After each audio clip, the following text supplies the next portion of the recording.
It was just another humid afternoon in the sweltering heat of a small southern town. The kind of day where the air stuck to your skin and the pavement radiated like a stovetop.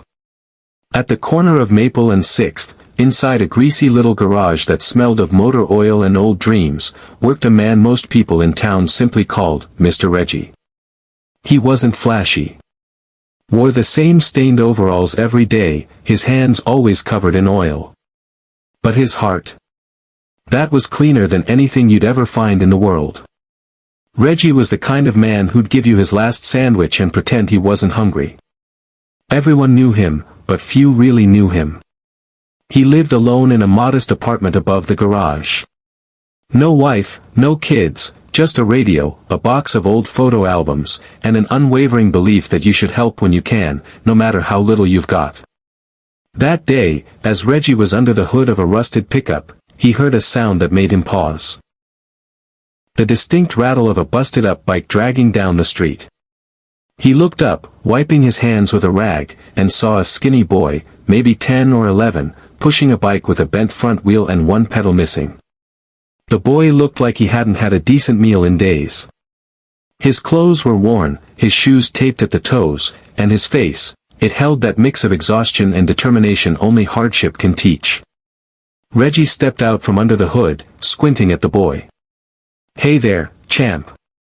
That ride of yours looks like it's been through a war."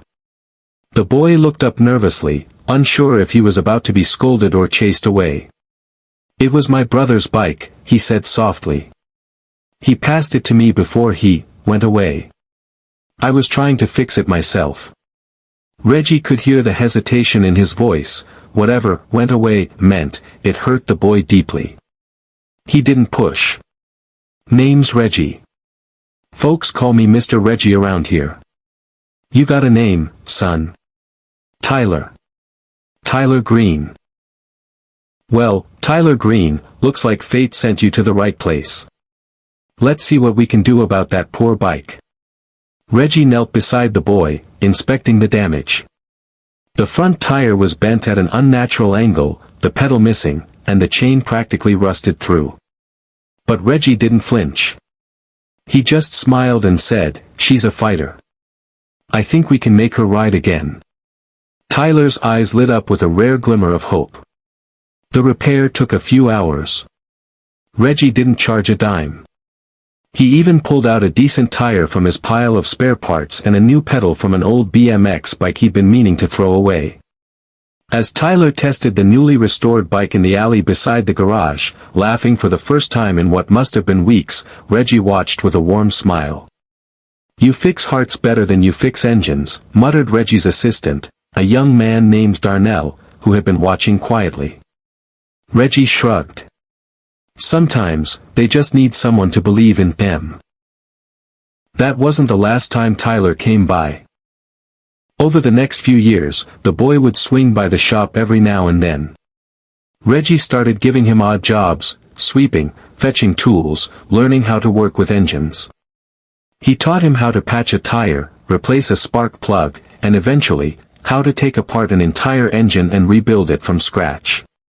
And little by little, Tyler came alive. The shy, skinny kid became confident, focused, and curious. He'd bring old broken radios from home just to see if he could fix them, or notebooks filled with drawings of cars, engines, and inventions. Reggie nurtured all of it. He never asked about Tyler's home life, but he knew enough. He noticed the bruises that would sometimes show up on his arms, the way he flinched at loud voices, the nights he'd hang around even after dark just to avoid going home. Once, Reggie quietly left a brown bag of groceries near the boy's bike. Tyler never mentioned it, but the next day, he showed up earlier than usual, his eyes brighter. He'd always thank Reggie, over and over, but Reggie would wave it off every time. "You're doing the work, son. I just handed you a wrench." One rainy evening, when Tyler was about 17, he came into the garage with a strange look on his face. He handed Reggie a letter and said, "I got into a college program in Chicago. Full ride.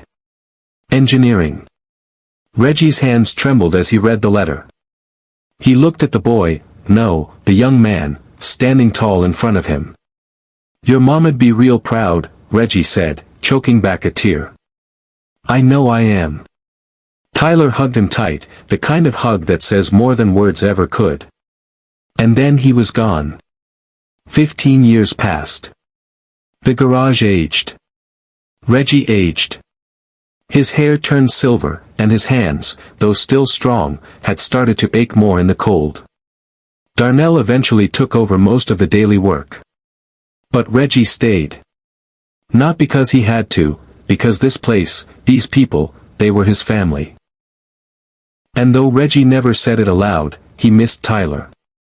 Sometimes, when the shop got quiet, he'd glance at that old BMX bike frame still hanging in the corner, the one he salvaged for Tyler's repair all those years ago. Every so often, he'd wonder where the boy was, what he was doing. He'd never gotten a call or letter. But he didn't hold it against him. He figured Tyler was out there building a life. One rainy afternoon, just as Reggie was preparing to close up early, a sleek black car rolled up to the garage. A luxury electric model, nothing like the usual trucks and beaters Reggie worked on. The door opened, and out stepped a man in a tailored suit, carrying a strange familiarity in his smile. Reggie squinted. "Can I help you, sir?" "You already did," the man said. And then it hit him. Tyler. The two men stood there for a moment, stunned by time and memory. Then they embraced. "You look like a movie star," Reggie chuckled. "You look exactly the same," Tyler grinned. "Maybe a little more silver." Reggie chuckled, but then he noticed something, tears in Tyler's eyes. "I owe everything to you, Mr. Reggie," he said quietly. "I became a mechanical engineer. Worked for Tesla, started my own startup last year. But that's not why I'm here." Reggie raised an eyebrow. "I bought the old auto center on 12th Street. Turning it into a free technical school for underprivileged kids, kids like I was. And I want you to be the first instructor." Reggie froze. "You serious?" "I'm dead serious. You taught me more than just fixing engines. You taught me about dignity, hard work, self-worth. I want you to pass that on." Reggie didn't speak for a long time. He just stared at Tyler, his heart overwhelmed. And finally, he said, "You sure I won't slow you down, old as I am? You're the engine behind it all, Mr. Reggie. I'm just keeping the wheels spinning." They laughed. They cried.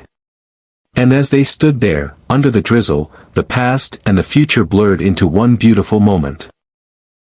A few weeks later, the Reggie Green Technical Institute opened its doors. Dozens of kids from the local community enrolled, kids who might have been lost, forgotten, left behind. But they had tools. They had teachers. They had hope. Reggie found new life there. His joints still ached, but his spirit was renewed. Every day, he saw a little bit of Tyler in those wide-eyed students, full of questions, bursting with ideas, hungry for a chance. And every time a student picked up a wrench for the first time, Reggie would look over and remember a skinny kid with a broken bike and big dreams. Because sometimes, the smallest act of kindness, a repaired bicycle, a warm smile, can ripple through time and change the world. Not all heroes wear capes. Some wear oil-stained overalls, and never stop believing.